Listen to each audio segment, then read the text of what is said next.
Good morning and welcome for Leviticus chapter 7. Alrighty, verse 1. Now this is the law of the guilt offering. It is most holy. Quick reminder, the guilt offering was required when a person unintentionally violated some of the Lord's holy things. Verse 2. In the place where they slay the burnt offering, they are to slay the guilt offering, and he shall sprinkle its blood around on the altar. Then he shall offer from it all its fat, the fat tail, and the fat that covers the entrails, and the 2 kidneys with the fat that is on them, which is on the loins, and the lobe on the liver he shall remove with the kidneys. The priest shall offer them up in smoke on the altar, as an offering by fire to the Lord. It is a guilt offering.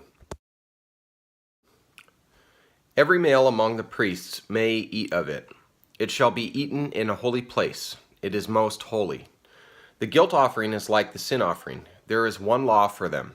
The priest who makes atonement with it shall have it. Also the priest who presents any man's burnt offering, that priest shall have for himself the skin of the burnt offering which he has presented. Likewise, every grain offering that is baked in the oven, and everything prepared in a pan or on a griddle, shall belong to the priest who presents it. Every grain offering, mixed with oil or dry, shall belong to all the sons of Aaron, to all alike. I'd much rather have the griddle cakes over the burnt skin, but I would not argue with God either. Verse 11. Now this is the law of the sacrifice of peace offerings which shall be presented to the Lord. If he offers it by way of thanksgiving, then along with the sacrifice of thanksgiving he shall offer unleavened cakes mixed with oil, and unleavened wafers spread with oil, and the cakes of well-stirred fine flour mixed with oil. With the sacrifice of his peace offerings for thanksgiving, he shall present his offering with cakes of leavened bread.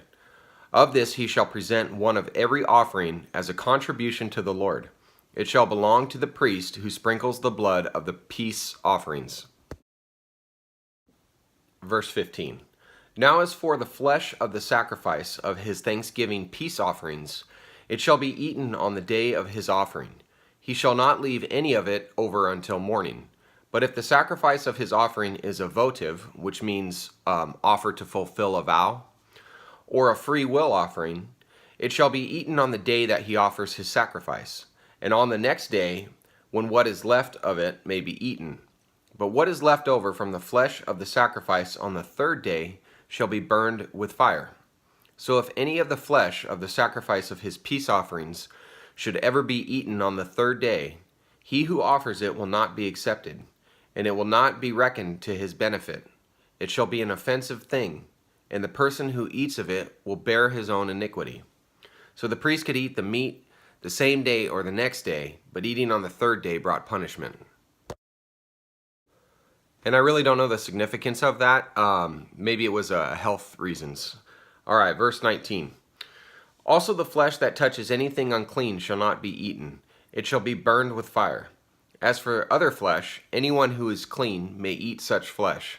But the person who eats the flesh of the sacrifice of peace offerings which belong to the Lord, in his uncleanness, that person shall be cut off from his people. When anyone touches anything unclean, whether human uncleanness, or an unclean animal, or any unclean detestable thing, and eats of the flesh of the sacrifice of peace offerings which belong to the Lord, that person shall be cut off from his people. Then the Lord spoke to Moses, saying, verse 23, Speak to the sons of Israel, saying, You shall not eat any fat from an ox, a sheep, or a goat. Also the fat of an animal which dies and the fat of an animal torn by beasts may be put to any other use, but you must certainly not eat it. For whoever eats the fat of the animal from which an offering by fire is offered to the Lord, even the person who eats shall be cut off from his people. You are not to eat any blood, either of bird or animal, in any of your dwellings. The general rule for eating meat was that both the meat and its eater both had to be ceremonially clean.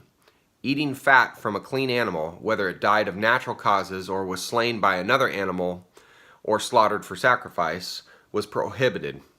Fat was to be used for other purposes such as lighting, polishing, and taking care of the temple.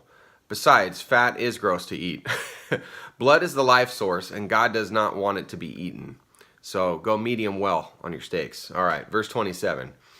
Any person who eats any blood, even that person shall be cut off from his people. Then the Lord spoke to Moses, saying, Speak to the sons of Israel, saying, He who offers the sacrifice of his peace offerings to the Lord shall bring his offering to the Lord from the sacrifice of his peace offerings. His own hands are to bring offerings by fire to the Lord. He shall bring the fat with the breast, that the breast may be presented as a wave offering before the Lord. And remember from Exodus that a wave offering was like back and forth up in the air. Verse 31. The priest shall offer up the fat in smoke on the altar, but the breast shall belong to Aaron and his sons. You shall give the right thigh to the priest as a contribution from the sacrifices of your peace offerings. The one among the sons of Aaron who offers the blood of the peace offerings and the fat, the right thigh shall be his as his portion. For I have taken the breast of the wave offering and the thigh of the contribution from the sons of Israel from the sacrifices of their peace offerings, and have given them to Aaron the priest and to his sons as their due forever from the sons of Israel. This is that which is consecrated to Aaron, and that which is consecrated to his sons, from the offerings by the fire to the Lord. In that day when he presented them to serve as priests to the Lord. These the Lord had commanded to be given them from the sons of Israel in that day that he anointed them. It is their due forever throughout their generations.